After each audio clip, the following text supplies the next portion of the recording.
Welcome everyone to the session on recovering your business from a sophisticated ransomware or cyber attack. I'm Ripu Bajwa, Director and General Manager for Data Protection Solutions at Dell Technologies India. I'm sure all of you would agree that today we are in midst of a world where cyber attacks are around us. It's no longer about if but when will an organization go through this, and is your organization ready to come out of cyber attacks? From what we have seen in the last few years, studies have shown that now cyber attacks are happening every 11 seconds, down from 39 seconds, which was last year. And much of what is happening in the cyber world is all about more investments, security solutions, and how do we really combat this new threat. Almost all the verticals, be it the sensitive verticals like banking ones, the healthcare, the manufacturing, retail, it's across the globe and across all sizes of organizations. The very size of a cyber attack has become pretty sizable to actually be a board level topic and get the attention not just at the CISO level, but at the board level, bringing the entire organization together, making sure that everyone is aware of the impending threats. I'm sure as CISOs, you're all battling on this, but what has really come out as the topmost priority for organizations now across global executives, 79% of them have rated cyber attack as the main risk challenger for them. And of these, only about 70% of the IT decision makers have said, have lacked the confidence of getting the data back, which means only about 30% are confident, which leaves a big room for everyone to think again as to what has been their recovery strategies. Is their organization built for resilience? Is everybody aware of what is the impact of sharing of data, the usage of data, and the way today with pandemic work from anywhere, everybody, the perimeter itself is disappeared. How are people adopting new work from home technologies? How are they leveraging the cloud? How is organization, which is also the custodian of customer data, taking care of all these new challenges? In the midst of all this, one has to be doing more with less budgets. So really speaking, what are the guidelines in this space? Cyber resilience, as you all would agree, it's more than just a recovery strategy. It's all about putting it together, making sure that your identification, response, detection, and overall your recovery strategies are in good position. And they are getting innovated with new age threats, which are across all organizations, across all levels. We have seen that many of the regulators have also come into this space and giving recommendations about how to secure data, how to make sure governance is at the highest level. And you would be familiar with most of these, which actually talk about how do you really now go after making sure your backups are air gap, you're having data which is offline, encrypted, making sure that they are not in a connected format like a disaster recovery architecture, but really looking at a cyber recovery or a cyber resilient architecture. With that, what we have seen is while data and innovation is really accelerated in the last few months, and we are increasingly living in a data-driven society, data is actually our lifeline, fueling global economies.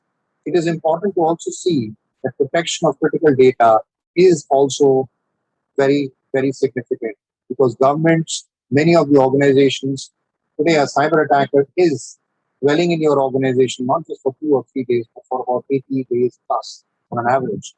And to be rest assured that your data is not being compromised, you really need to keep your crown jewels in a very safe place so that you can go ahead and go after new service rollouts, new innovations, service your customers freely without any compromise.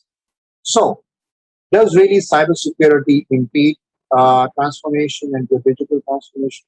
Not when it is done right.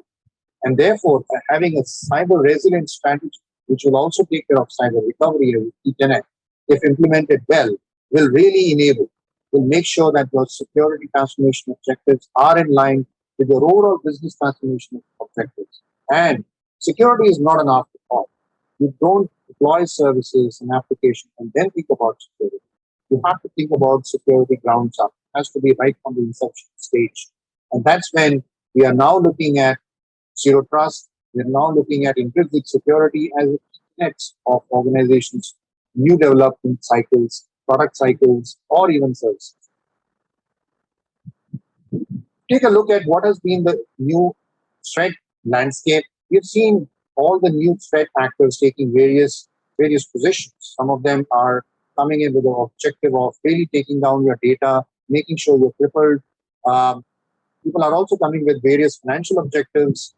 There are also activists and nation state actors. There are also organizations who are facing this insider threat, which is very common these days, where a disgruntled person leaves the organization and then you really find there's a lot of compromise of the data because he or she was in was having privileges of some sorts and having not really the right processes in place could really compromise your organization. So increasingly, it's no longer about an external person. It could be somebody internal also who is aware of your processes, could be that at a threat act. And how do you guard yourself against it? To have a cyber resilient strategy, you need to look at all these five pillars of identify, protect, detect, respond, recover together. It cannot be that you keep recovery or one of them as a separate piece. It has to be all in one. It has to be together. And for that, you need to test all of these in your environment before any attack happens. Many of the organizations feel that they have kept backup copies or they have done offside of tapes. They are secure. They have the backup copies that they will recover. Some of the organizations have been lucky enough to recover even during a cyber attack. But there is always a chance of losing your data and losing much more. Hence, having a resilient recovery strategy is now taking even more stronger meaning in the overall NIST implementation. How does Dell help here? We are very clear in our objective and our vision of making sure that we are providing all these four key layers, which are towards the security transformation objective of any organization, which is what? Which is basically looking at trusted infrastructure, be it your servers, networks, storage, backup infrastructure, everything, including endpoints. All of that is based on trusted infrastructure, based on very secure supply chain of partners that we have, having right certification, making sure that hardware root of trust is ensured.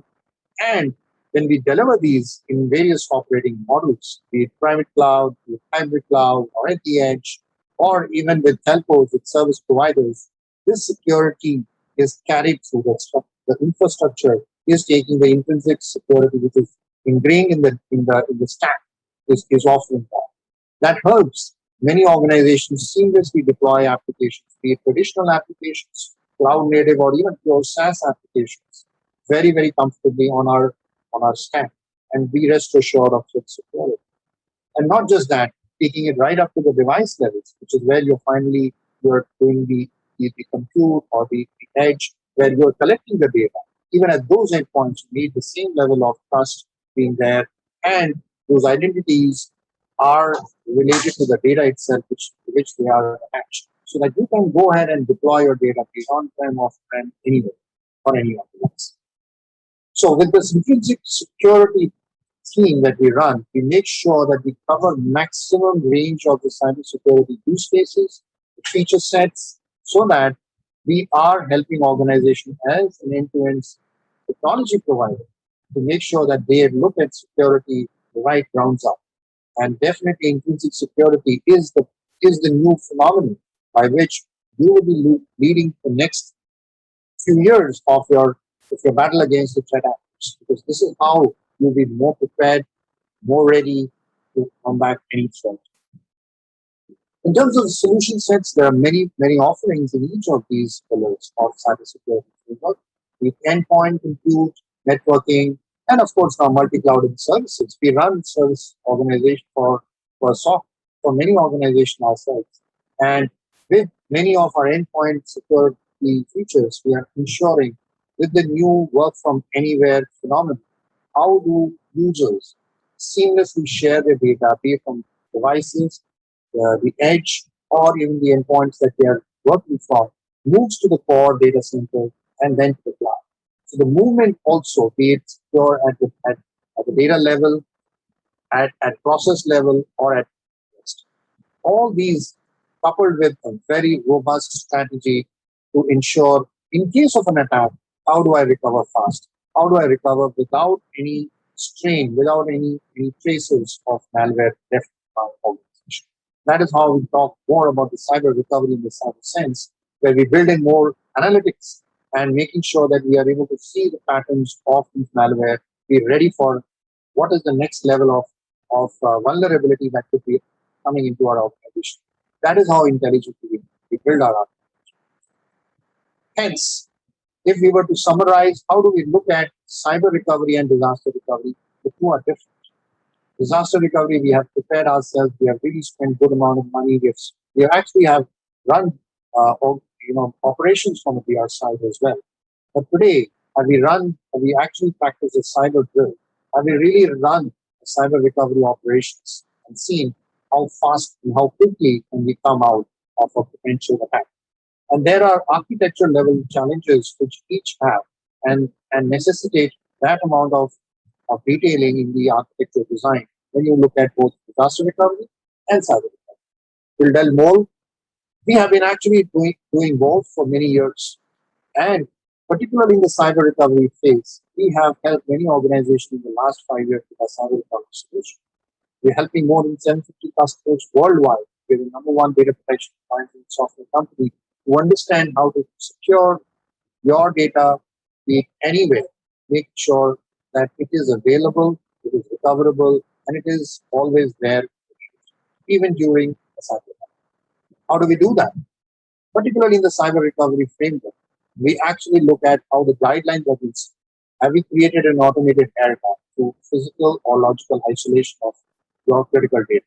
That is the first step that we do. Make sure that it is not from your backup environment that we want to look at ransomware protection. We want to really create a cyber vault, which is a physical or a logical vault created to an air gap architecture. Second very important tenet is immutability. We make sure that the data which has been given to us in the vault stays the way it was given. It is authentic.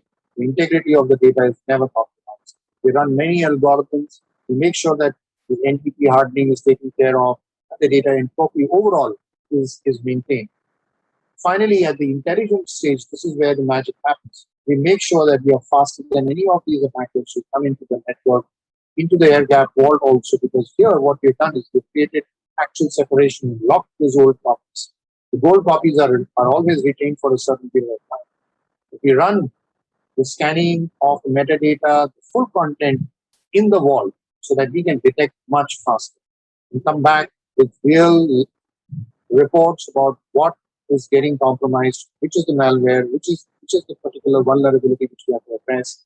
And then, if required, we go back and pick up the gold copy and bring it back to the environment that you are running in. This is how we run these operations, very much in a cyber sense, and making sure that these are available on premise. It could be at your DR site, it could be at your PC site, or it could be in any of one of the cloud providers where you're running a DR setup. We can create the cyber vault for you. A very architectural view of this, how it works, is we make sure that the data is taken into the vault once, twice in a day. A copy of the gold copy is maintained there, locked, and then finally we take the management posts take care of looking at the scanning of the metadata, various file extensions, making sure that those heuristics that we have created with more and more of these operations worldwide, we have built a rich set of tools to actually go and scan the data much faster in that detection objective that you have set for yourself. And when we really got hold of that malware, we know exactly when to go back, which is my gold copy, which is from Cyber Vault, and we bring it back to your data center. So that in case of an attack also, you know, here is my gold copy, I can get up and run without any delay, without any loss of time or services to my customers. Going forward, this can be run in any cloud. We are having cyber recovery as an offering from our data center using our technologies, be it software or software defined. And we make sure that we are compatible with most of the choices of the cloud vendors. That gives you the choice to run in a very secure way your backup infrastructure and your cyber infrastructure, guaranteeing you the recovery which you need. So finally, the key tenets of our cyber recovery solution being isolate immutable copies as well as making them intelligent so that we can detect and recover much faster. Be in those objectives that you have signed up for your businesses, and be rest assured that in case of a cyber attack also, you are guaranteed the recovery of your account tools. Having said that, many organizations who are still not deployed a cyber recovery vault find themselves in a good stage. They have copies, they have maintained themselves from an IT perspective, a backup copy which is encrypted. Yes, you can recover from there, but it could take a lot of time. And then there could be a scenario where sometimes because of processing and technology, some compromises happen, and you are unable to get your data the way you have kept. Having a against a sophisticated cyber attack, you need to be assured that no matter what, the customer, you are able to get back your data. For that, the best architecture is the cyber vault, where you have an automated air gap. You all run your CyberSense software, which is doing all the intelligence scanning, and then have the right recovery tools so that you can get back. Finally, this is one of the initiatives which I talked about. Sheltered Harbor, it has been one of the 30 financial institutes in the US came together to formulate a standard by which they can give the sentiment back that yes, the data residing in this particular industry is safe from any cyber attack. And Dell Power Protect Cyber Recovery Solution is the first solution which is certified by them, the only one to law, which really calls for what is the endorsement we have got from industry bodies which have looked at cyber recovery in that manner. This solution runs not just for financial institutions today, but even many other verticals, like healthcare, retail, e-commerce, and many other sensitive places like these. Critical data in any place needs to be kept in a cyber vault, needs to be assured of recovery from any potential sophisticated cyber threat. And with that, I'd like to come to the final slide. How we're really enabling cyber resilience is a great advantage. If you have the right strategy on security and cyber resilience and recovery, you can be much ahead of your competitors in your industry. How do you make sure that you really have taken care of every piece, not just from the security, from the NIST framework, but also from many other standards that you're following from data privacy perspective, from making sure that you've got the right tools and technologies for recovery, and also make sure that your protect, and recovery objectives are working together. Having a right, lesser number of vendors in the security domain always helps. This has been a study which has shown we have more vendors, more points of failure, more vulnerabilities, higher are the level of threats. Always it is the interconnection which is more challenging than a particular piece itself, which could be built with a lot of security features in mind. When we have to talk to multiple other components, that's where we are really bringing in the vulnerabilities and the security threats. Finally, with our services offerings, we actually help many of the organizations to look at right classification of data which has to go into the vault, how it has to be kept there, what are the SLAs. We run advisory services, assessments to make sure that we address the top ones first. We attack. We are more ready to actually counterattack all these threat vectors better, and also run it for you. Run the services, run your operations, or even train you for running a cyber vault. Given that we are also in a managed services situation, we also do many customers look at us to run SOC services for them, and we do that for a lot of them. Implementing a secure cyber resilience strategy has to have these 6 things. You have to have physical and logical isolation of data. You have to have immutable copies. You must be ready for a multi-cloud adoption. You cannot be just limited to on-premise. You need to look at a vendor who is able to take your data and secure it in an air-gap manner in multiple clouds that you want to choose for your various workloads. Have the right analytical engine so that it can detect fast and bring the right data back. Should be very well endorsed by industry bodies. You don't want to be handing your data, in most critical data, to somebody who's just new into this field, and also be a proven leader in the space of data protection. That's the promise with which we come to you, and we look forward to your endorsements and your interest in the solution. With this, we'd like to take a final ending the session. Really look forward to more thoughts from you during the day, at the event, and even otherwise. We'll be very happy to answer any questions. Thank you very much for your time. Have a great day.